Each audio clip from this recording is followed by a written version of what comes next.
Question. Can we view the spiritual heart center with any instrument?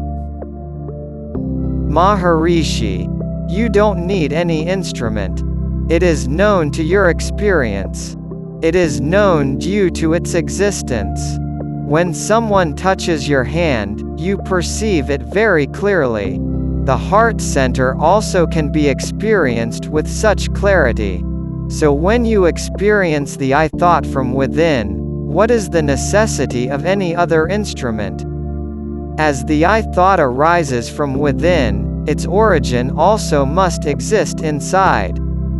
This origin is only the spiritual heart. Question. You declare that I am the self. But how is it that I don't have it in the experience? I can experience my body and senses but not the self. Why is it so? Maharishi, every person possesses two eyes, the false I and the true I.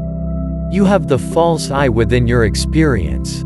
Hence you are experiencing the sensory objects, body, and senses. Question. How should one get released from the karma or effect of past deeds? Maharishi, who experiences karma? Question. Isn't it the I which experiences the karma? Maharishi. Yes. So if you get released from the I, you will get released from the karma. Question. Though the truth is nameless and formless, I am habituated to meditate upon a particular name and form. Can I continue with such meditation? Maharishi. Do continue meditating upon the form of your personal God. Though you are unaware of the truth, the God you are meditating upon is undoubtedly aware. Question. You state that the self exists in everyone's heart. How to secure such self? Maharishi. The very moment the thought, I am the body, gets destroyed, the self is revealed. Until thou are that is experienced, it is felt that the self is separate from you. Then, whether you acknowledge it or not, the self is ever existent. There is no moment that the self ceases to exist. It is within you, not only this but thou are that self. Question. Despite having everything, I feel some deficiency. Sometimes I feel peaceful, but it is not permanent. Why? Maharishi. Until the truth is experienced, you will be chased by some deficiency. It is irrespective of the wealth that you may possess externally. Unless you become the recipient of God's grace, the truth is not revealed. Until then, you are chased by deficiency and sorrow in this birth and the forthcoming births.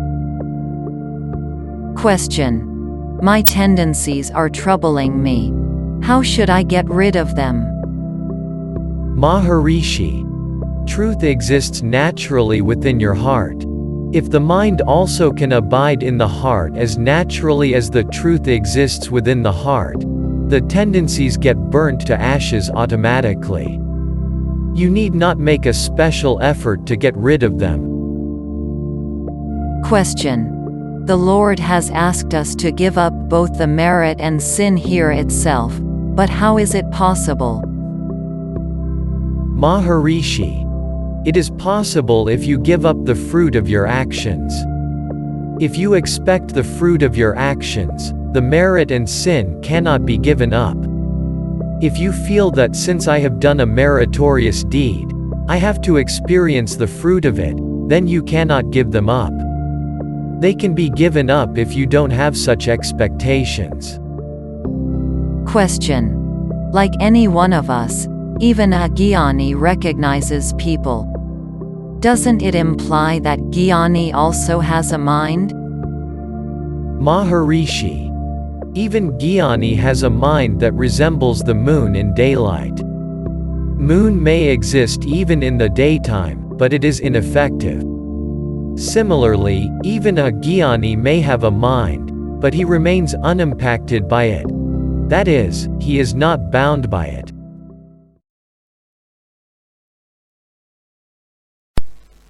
Sahanam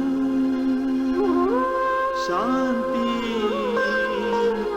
Prema Sahanam Shanti Prema Ni gunamulu kava viramana Gunamulu kava viramana O Ramana ni sahaja swabhavame Ramana sahaja swabhavame Ramana Guruni kadakegi taruvu nerchena Needaniyuta Needaniyuta Needano sanguta Needano sanguta Dani swabhavamu Ramana Dani swabhavamu Ramana భుజించు వారికి తీపిను సంగుట పండుకు సహజం త్రవ్వెడి వారికి నీటిను సంగుట నేలకు సహజం తనను అంటిన ధూళినత్తుకొని ముత్యము చేయుట శుక్తికి సహజం చోరులకు కరుణను చూపుట చోరులకు కరుణను చూపుట రమణునకు సహజం రమణునకు సహజం రమణ నీకు సహజం రమణ నీకు సహజం సహజ స్వభావమే Ramana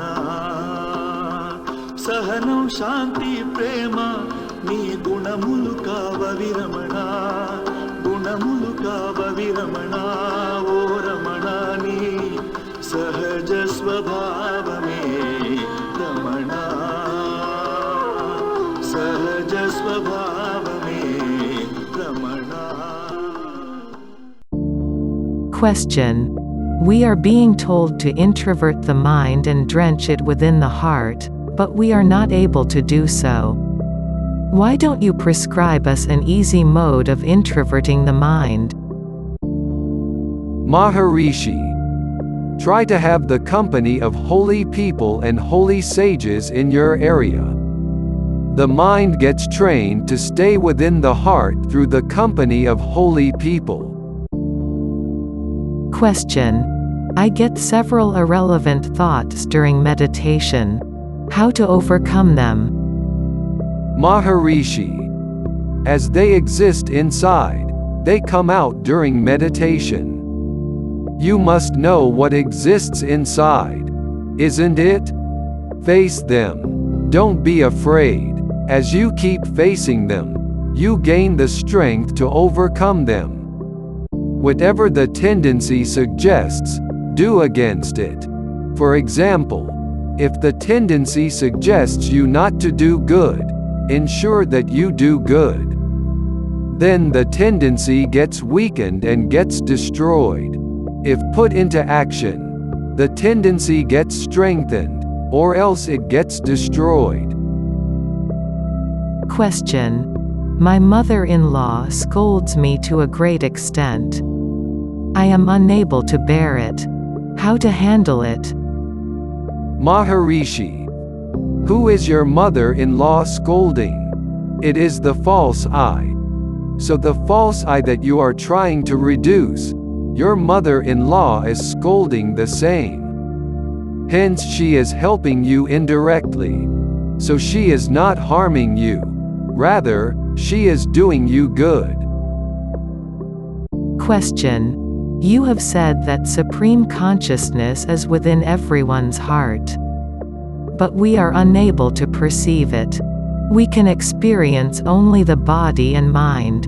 How to bring the supreme consciousness into our experience? Maharishi.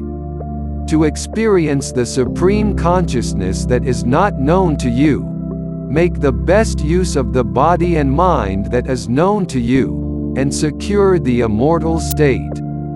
You cannot put the body and mind to any other better purpose other than this. Question. Some people ask, there should be an eye to enjoy. So how can we afford to lose the eye? For example, suppose sugar has been put into the mouth. There should be an eye to say it tastes sweet. So where is the question of enjoying the sugar if that eye is lost? Maharishi. Can God be compared with sugar? No. Sugar is a gross object. Don't be afraid that you will lose happiness by losing the ego sense. If the ego is lost, the self enjoys itself. You are quoting the happiness derived from eating sugar. But if you cannot taste the sugar, even that begets sorrow. While suffering from fever, the sugar also seems to be tasteless. Even that brings in sorrow. All this is duality. On securing self-realization, there is no more duality. The self enjoys itself. Question. Devotees are flocking here to have your glimpse. Why don't you stop wearing loin cloth? Maharishi. With what intention did you come here? Question. I came here intending to see a Mahatma. Maharishi. Retain your original intention and then see me accordingly. Stay away from the affair of loin cloth. Question. You have stated that the self is omnipresent. If so, why are we unable to see it? Maharishi. Whatever is visible seems true, and whatever is invisible to the eye appears false. Can you see the salt within the water? No. It is perceived only when you taste it. Similarly, the self is also not visible to the eyes. It can be brought into the experience. Once the self is experienced, you will clearly understand that the self alone exists everywhere. Question. Why are we subjected to so many hardships? Maharishi. The washerman beats the clothes against a stone, not to tear it down but to remove its dirt. Similarly, the guru creates hardships to remove the hurdles to self-realization. You are then subjected to immense pain. Guru creates hardships not to hurt but to reform you. They are blessed indeed who consider Guru's anger also to be Guru's grace. Question. You have loved us enormously to date. Once your body dies, who is going to love us? Maharishi. Now this body is alive. It is not this body which loves you all, even when alive. The body will be subject to death indeed, but the one who loves you all is deathless. Though the body is mortal, the self which loves you all is immortal. It will continue showering its love and grace perpetually. It will not abandon you all till self-realization is secured.